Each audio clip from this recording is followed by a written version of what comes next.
The Rhode Island Foundation provided us with a $6,000 grant. We got funding from the Rhode Island Foundation under their Community Grants Program, and that's important to put out there because we would not have been able to do this without that grant. The two of them were done by the grant. The first one is about a half mile to the east, and it tells the story of the work we're doing, the removing of invasives and creating a nicer habitat for people who walk. I think it's beautiful. It was a hard road, but we did it. It's wonderful. I know, it's just perfect. Professor from URI who tells us what's in this pool in the spring, and we find wood frogs and fairy shrimp. When someone told me that this was a fairy shrimp, I thought, well, do we eat it? The fact that the shrimp have the capability of living here means that it's wet all year round. But it also means that there's no access to live water. Live water would bring in fish, and fish would eat the shrimp and the salamander eggs. So that's the reason why this is an important place, is because it's prevented from having any kind of predators in it for some of these more delicate species. During the entire winter, from late fall through April or May, this is water. You come in the spring and you're going to see a different view altogether from what you've seen here today. And the work so the community can enjoy. It's terrific. We're just running down to the shore. We're going to run on the beach and come back this way too, probably. Great way to spend the morning. And have you seen the signs we've put Yeah, out? Yes. I we- just we- noticed a new one over there. We learned about salamanders and Yeah, tree frogs. Or yeah, exactly. Something. And fairy shrimp. Fairy shrimp, that's Yeah. a new one. The trails at Canochet Farms have three major entry points: across from Narragansett Beach, behind the community center near the Narragansett Elementary School, and at the South County Museum. So from Anhoxie Lane to the community center, which is near the elementary school, is about 1.5 miles.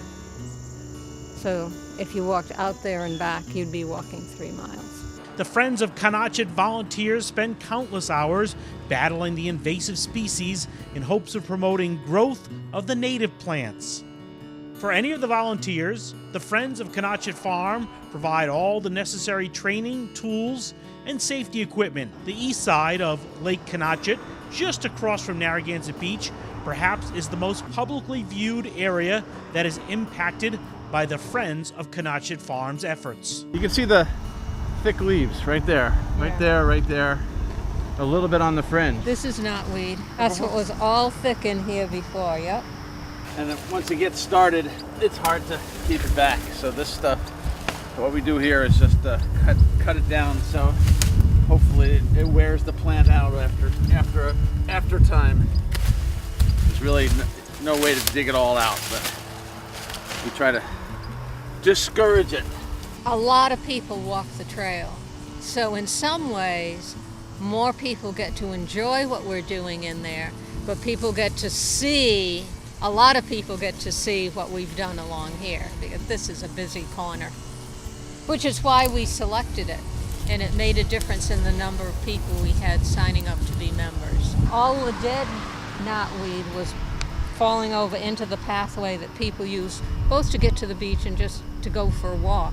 So we tried to take out enough so that the path would be wider. And when we did that, the town realized we were doing it, so they started mowing it wider.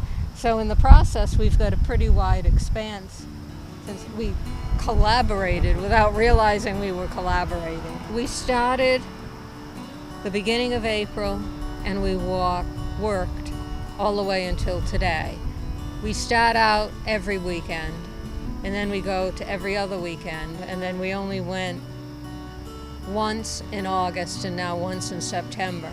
That was all Phragmites in there, and when we eliminated them from down there, the bulrushes came up on their own, which is a good thing. Marshmallow, which is like a hibiscus, a pink hibiscus. And when I first came here, there was a lot of it here, and then I didn't see it. It seemed to it did go away because the invasive came in and took over, and the marshmallow just disappeared. But 2 years ago, it came back gangbusters on the island across the way. It was like a Monet painting. You'd look across the water and here would be this big bank of pink flowers. It was incredible. And they were all coming up in through here, closer to the water. I gardened, so to speak, with my mother and my Nana. And basically what I did was sit and whatever I could pick up and eat off of their plants, that's what I did. That was my role. And I kind of channel them. I feel close to them when I do things like this. I think they'd be proud of me. This is one of the plants we put in here. It started out about this tall, and it's been 3 years, and it's already this size. It's just amazing. The plants provide the beauty, but also provide the ongoing problem.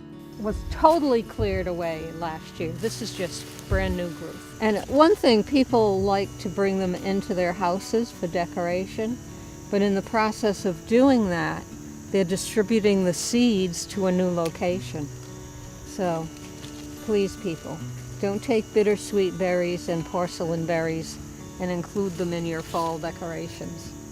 Even in 2000, this stone wall was not visible at all because of the amount of invasives that were climbing over it. Well, here's one right here. We're going to try and move that out of the way so the lawnmower can come in here and keep this under control in the summer. Yeah, this is where we're going to be, but on the back side. Well, in the front to get the stones and in the back to get rid of the growth. This is the second sign that we did and the first of the community grant signs, and explains what we're doing here. And stacked there to provide habitat for small animals, particularly in the winter.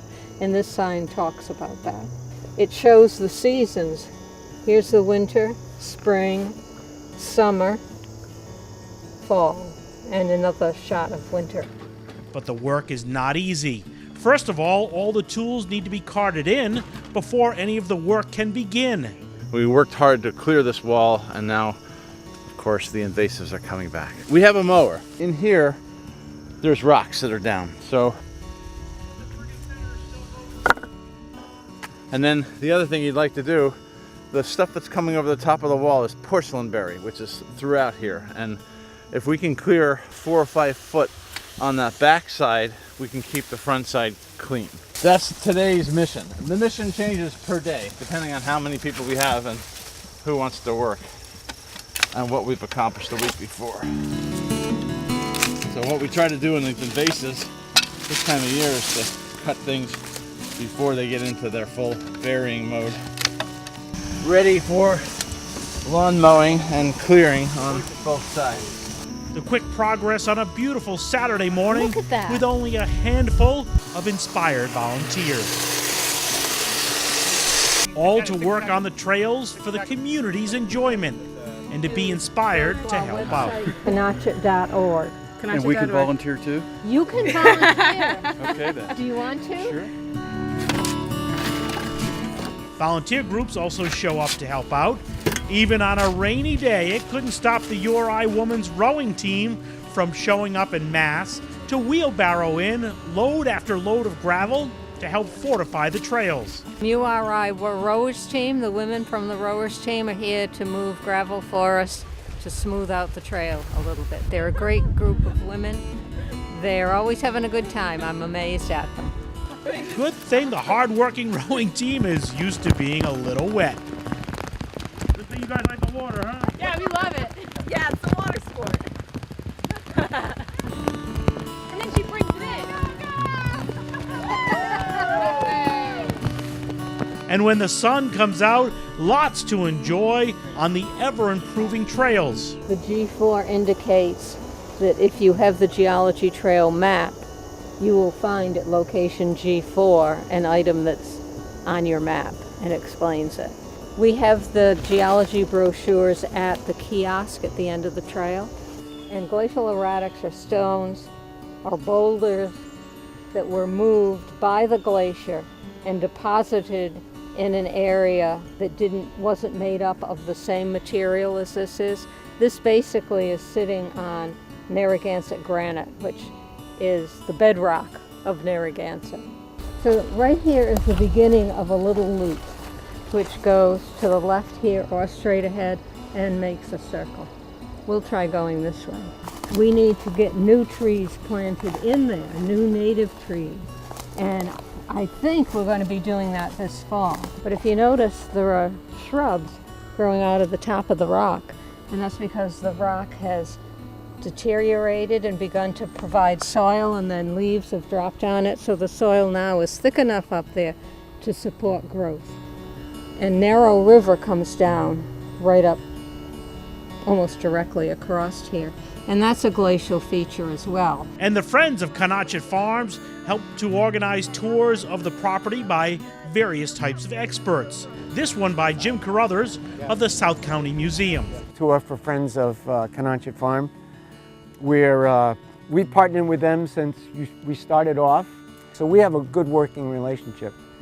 And so when Kathy Kelleher asked me if I would be interested in doing this talk, I was more than happy to. Property and the concept of the property and how it's maintained and how it's used is really, really important. The average small farmer here in South County would set aside approximately 1 acre to clear at a time. And they would take the rocks and they would just throw them about as far as they could walk with a big rock. So if you think about it, all the rocks would get piled up and then they would put together some sort of a wall. It isn't just pick a rock up in the middle of the field and then kind of dump them together. This has been carefully planned. Notice that the wall is still in excellent condition because it's so strongly built. Just fabulous stuff. And then you aren't going to get too many views like this anywhere else in South County. The marsh hay is accessible, and if you look at some of these openings, you say, why so big? Wagons. In other words, you come down here with probably oxen. Horses were not used very much in the late 1700s and early 1800s as work animals. This area in here had been completely ignored by the town. They just didn't have the money to do anything with it. So Friends of Canochet formed, created a group committee that said, how about letting us maintain some walking trails, create them, improve them, etc., and make it an educational experience. So the Friends of Canochet Farm work with the Parks and Recreation Department vis-a-vis the town of Narragansett to make this property accessible to the public. This is wide open, accessible to the public. So this is yours. If you're from Narragansett or you're from the state of Rhode Island, this is yours. And there are big plans and hopes to continue to improve the property. My name is Randy Collins. I'm a landscape architect with Beta Group and have been hired to work on the linear park project for the Friends of Canochet Farm.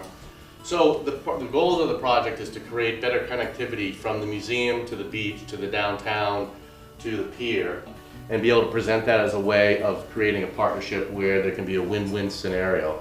The win-win would be certainly some portions of the project as envisioned being constructed by the DOT at their cost.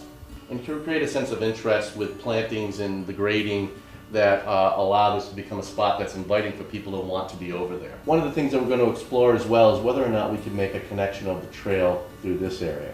People love to walk in loops. It gives us, I think, a really good opportunity to make this become a really significant feature for the community.